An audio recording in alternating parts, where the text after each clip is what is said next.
Statute requires means you have to have a right, right? Okay, so there's an exception to that, but $500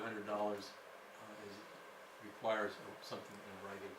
Although their concept of what is an adequate writing is very, very loose. Loose writing requirement, okay?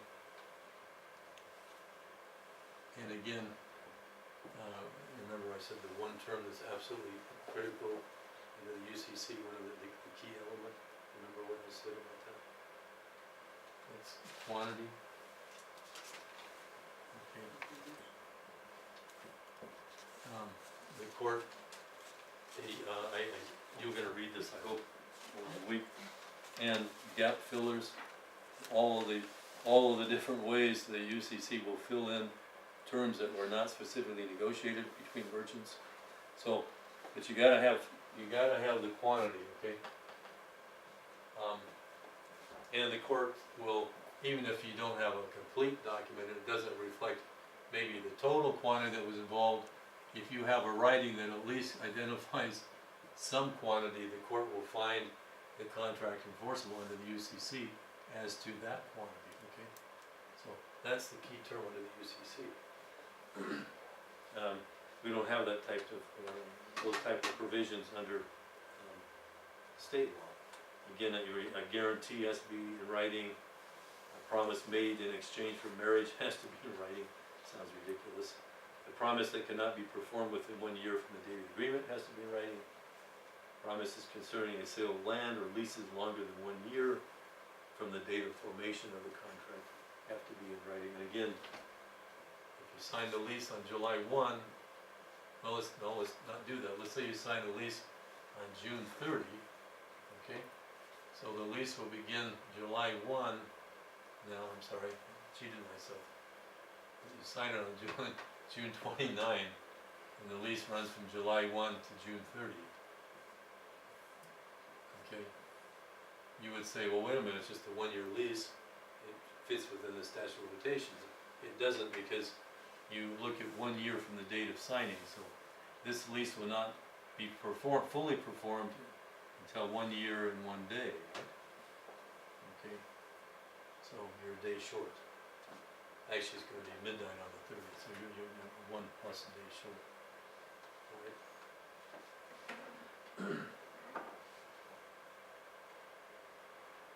So if a contract is less than 1 year, it can be oral? It can be, yes. Yep.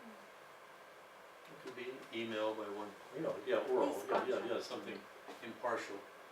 Not impartial, but incomplete, yes, impartial. Okay. So, under the common law, you have to have all of the essential elements of the contract identified in your writing to make it valid. And of course, the UCC is different. You still got to have the signature of the party, the name of the party. You have to have basic identification information. Right? So, parole evidence, I mean, it's discussed in the material. I wanted to go through that, but we're not going to go through it tonight. But if you review it all, I hope you will, then we'll talk about this, and I'll highlight the things that I think are more important. The contract interpretation, well, we have the requirements for valid contract. I know you read this in the Westlaw material, but this is a little more specific, talking about the key elements, and then contract interpretation, which talks about the pro-evidence rule, and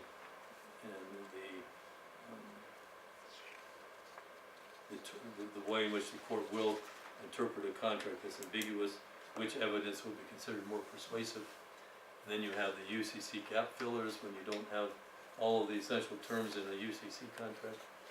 And then, I don't know if you can read this or not, I'll get you a better one. But this talks about offers and acceptance. So if you look on the left side, it says determine the applicable law, okay? This is when you want to see if you have a binding offer and acceptance. That's what this is all about. You have a valid, so it says this common law or the Uniform Commercial Code apply.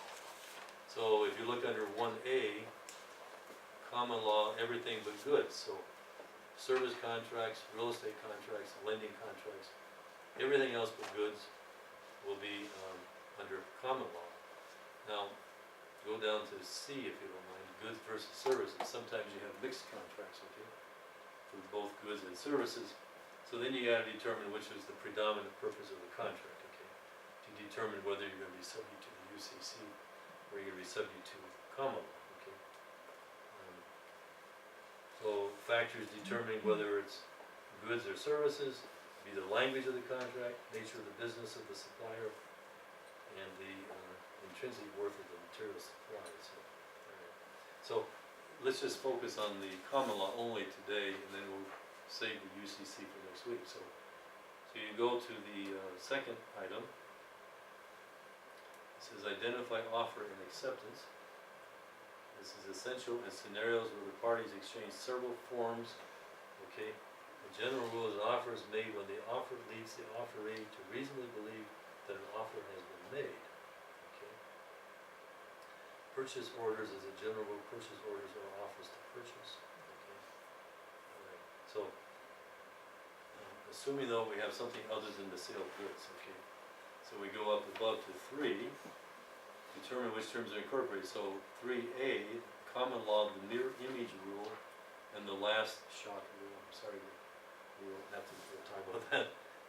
So the mirror image rule, a purported acceptance with differing and or additional terms is a rejection and a counteroffer, okay?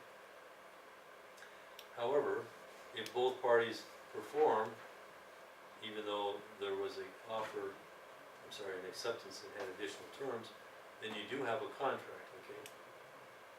And then you got a battle, you have your own battle of forms in that situation, where you're looking at the, all the different proposals and counter proposals exchanged, and the court will decide, the terms of the final document before performance is usually the ones that the court's gonna look at, and we're gonna be used to enforce the arrangement where you have a, defective acceptance, with parties performing even though there's a defective acceptance.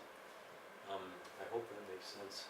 We'll talk about this in more detail on next Thursday, right? And then we'll talk about property law. Great, thank you very much. Thank you.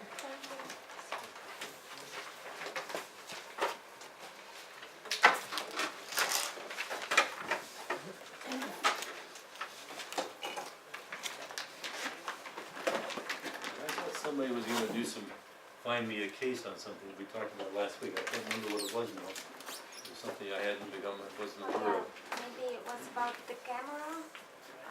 Oh, yes, yes, yes. You don't have to do any research on it, but it's something I wanna look into now, under California law.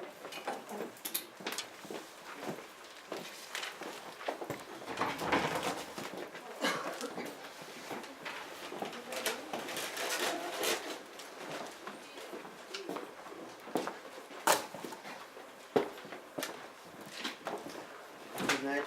Right.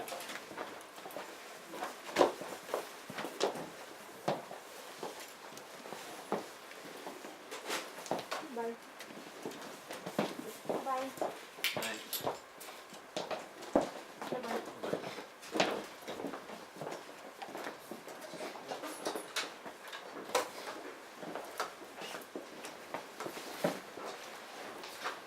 Bye-bye. Right.